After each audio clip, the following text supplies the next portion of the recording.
আসসালামু আলাইকুম। আজকে আমি বের হয়েছি নীলফামারী সুন্দরবন কুরিয়ার সার্ভিসের উদ্দেশ্যে। ইনশাআল্লাহ কী জন্য বের হয়েছি একে একে আপনাদেরকে সব কিছু জানাবো।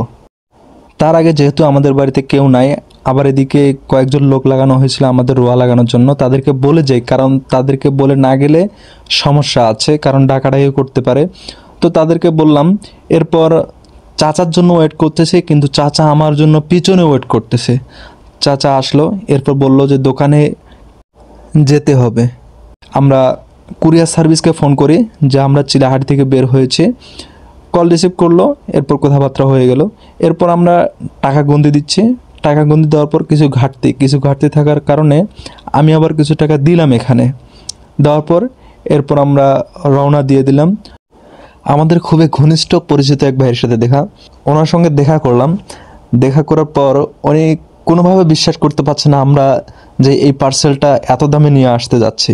আমার বিশ্বাস হচ্ছে না। বিশ্বাস না হলে কি আছে, মাল তো আনিয়ে তাছি আমার সারা এই টাকা খালি আমি দোকানখান ডেকোরেশন করিয়ে পারনো হয়, কত সুন্দর মুই বসিও নো হয়।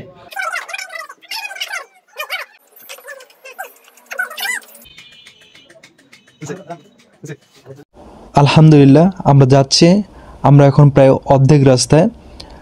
আকাশটা মেঘালো, খুবই দারুণ লাগছে। আজকের মেঘটাও একটু আছে। এখন আমাদের গাড়িতে কিছু তেলের প্রয়োজন, তার জন্য আমরা পাম্প পেয়ে গেলাম। এখানে কিছু পেট্রোল নিতেছি কিছু টাকার। নেওয়ার পর আবার রওনা দিয়ে দিলাম। আশেপাশে দেখুন সবুজ গাছগুলো কি সুন্দর লাগছে। গ্রামের পরিবেশটা খুব ভালো লাগছে। পথের ধারে যে গাছগুলো আছে এগুলো খুবই ভালো লাগছে। ব্যস্ত শহরের তুলনায় এখানে এক অন্যরকম শান্তি কেমন জানি লাগছে। অতঃপর আমরা নীলফামারীর কাছাকাছি। এই তো আর অল্প কিছুক্ষণ। সাথেই থাকুন, দেখতে থাকুন। ইনশাআল্লাহ আমরা পার্সেলটা নিশ্চয় দেখাবো আপনাদের মাঝে। আলহামদুলিল্লাহ আমাদের উত্তরবঙ্গের যে নীলফামারী জেলা, এটি আগের থেকে আলহামদুলিল্লাহ অনেক ডেভেলপ হয়েছে। রাস্তাঘাট দেখতেই তো পেলেন কীরকম। আমরা এখন আছি নীলফামারী চৌরঙ্গি, যেটাকে আপনারা চৌরঙ্গি নামে পরিচিত। ওই চৌরঙ্গি থেকে আমরা এখন যাব ডাকবাংলা রুটের এদিকে, কারণ এদিকে সুন্দরবন কুরিয়ার সার্ভিস আছে। আমরা ওখান থেকে পার্সেলটা রিসিভ করব। এই তো আলহামদুলিল্লাহ অবশেষে পৌঁছে গেলাম সুন্দরবন কুরিয়ার সার্ভিসে। একটু সময় লাগলো, তবে আলহামদুলিল্লাহ আমাদের পার্সেল এখন নেওয়ার পালা। তার আগে আমরা এখানে আসলাম। আসার পর জিজ্ঞেস করলাম যে আমাদের একটা পার্সেল আসছে, সেই পার্সেলটা কোথা থেকে রিসিভ করতে হবে। বলল যে কীরকম পার্সেল, আপনাদের কি টাকা বাকি আছে?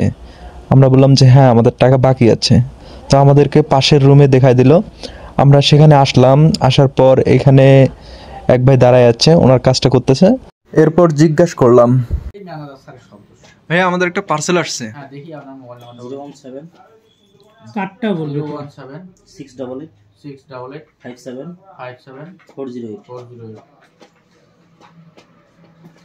ফোন নাম্বার ভেরিফাইড করা হলো। ফোন নাম্বার ভেরিফাইড করে আমরা টাকা পেমেন্ট করলাম। টাকা পেমেন্ট করার পর এরপর আমরা আমাদের পার্সেলটি হাতে পেয়ে গেলাম। পার্সেল রিসিভ করে চাচার মুখে হাসি। তবে দেখা যাক কি আছে এর ভিতরে। তবে দেখবো এখন না, দেখবো চাচার দোকানে গিয়ে। তারপর আমরা বাড়ির পথে রওনা। এরপর আমরা শহীদ রুবেল চত্বরে এসে একটু কিছু অভিনয় করলাম। এখানে 2-4টা ছবিও তুললাম। এর মাঝে আমি একটা আপনাদেরকে উদ্দেশ্যমূলক কথা বলে যাই। আপনারা মোটরসাইকেলে চড়লে হেলমেট ছাড়া কখনো উঠবেন না। দেখেন না আমার চোখের কি অবস্থাটা বেজে গেল, প্রায় 12 থেকে 13টা বেজে গেছে। প্রায় চলে এসেছি। এই ভাইয়ের সাথে দেখা হয়ে গেল। এরপর আমরা একটু ফ্রেশ হয়ে চা খেয়ে নেব। চা খাওয়ার পর ইনশাআল্লাহ আনবক্সিং করব। আমাদের এটা মূলত ছিল একটা ড্রোন, বুঝলেন। এখন আনবক্সিংয়ের জন্য আমরা প্রস্তুত।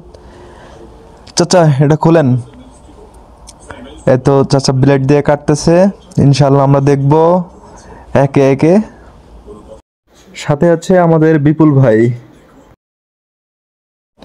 আর আমরা এই ড্রোনটি অর্ডার করেছিলাম ড্রোন প্লেস থেকে।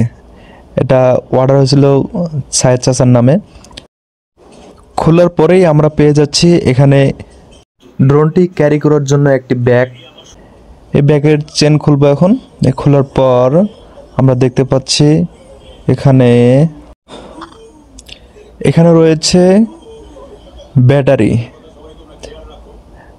তার সাথে আছে কিছু পাখা যেগুলো যদি আবার ভেঙে যায়। এখানে দেখতে পাচ্ছেন একটা ক্যাবেল দেওয়া আছে চার্জ দেওয়ার জন্য, রিমোটটি। আবার এই যে ব্যাটারিকে চার্জ দেওয়ার জন্য ক্যাবেল দিয়েছে তারা। এবং মেমোরি আমরা দুইটা অর্ডার করছিলাম, 64 জিবি করে, 128 জিবি মোট। আর এই যে রিমোট এবং এই যে হলো আপনার যেটার জন্য এতক্ষণ অপেক্ষা করছিলেন দেখার জন্য, সেটা। এই যে আমাদের এখানে একটা খটকা লেগে গেছে, তবে আমরা অর্ডার করছিলাম কিন্তু ফুল গ্লাসটা, ওরা কিন্তু শর্ট গ্লাসটা লাগাই দিছে এই যে ডিসপ্লেতে। এই যে আমাদের ড্রোনটি অসাম, খুবই খুবই খুবই ভালো লাগছে দেখে, খুবই সুন্দর ড্রোনটি দেখতে। তবে এটা এখন আমাদের পালা পাখির মতো ওড়াবো। তার আগে আমরা এটা শিখবো যে কিভাবে ওড়াইতে হয়। আমরা এখনও কিন্তু একেবারে নতুন, আমরাও নতুন, আবার আমাদের যেটা অর্ডার করছি ড্রোন সেটাও একেবারে নতুন। আর এই ড্রোনটির মধ্যে চতুর্দিকে সেন্সর আছে। আমরা এটা অন করার আগে এটার যে সেন্সর আছে আমরা সেন্সরগুলো দেখে নিলাম। এদিকে দুইটা, এদিকে দুইটা, এদিকে দুইটা, নিচে দুইটা, সামনে দুইটা। এরপর দেখার পর আমরা যেটা করব, উপরে আরেকটা যেটা সেন্সর দেওয়া থাকে ওইটা আমরা এখন লাগাবো। জি এটা খুলেন। এই সেন্সরটা আমরা লাগাই দিয়ে দিলাম। এরপর আমরা এটা অন করে দিলাম। তারপর আমাদের রিমোটটিও অন করতে হলো। এখন এখানে রিমোট অন করার পর আমাদের ওয়াইফাই কানেকশন করতে হবে। আমরা ওয়াইফাইও কানেকশন করে দিলাম। দেওয়ার পর এরপর আমাদের যেটা করতে হবে, রিমোটের যে স্ট্যান্ডগুলো আছে এগুলো আমরা লাগাই নিয়ে নিলাম। একটা জিনিস মনে রাখবেন, আমরা যে শুধু এটা নিজস্ব কাজে ব্যবহার করার জন্য কিনছি তা কিন্তু নয়, এটি ভাড়ার জন্য কিনছি। আপনারা চাইলে এটি ভাড়া নিতে পারেন। আনবক্সিং করার সময় অনেকজন এখানে ভিড় করছিল, তার জন্য আমরা ঠিকমতো আনবক্সিং করতে পারিনি। তবে যেগুলো ছিল সবই তো আমরা লাইভ দেখাই দিলাম। তো এই ছিল আজকের ভিডিও। ভালো লাগলে কমেন্ট করবেন, শেয়ার করবেন, লাইক করবেন। ইনশাআল্লাহ সামনে এই ড্রোন দিয়ে ভিডিও নিয়ে আসবো।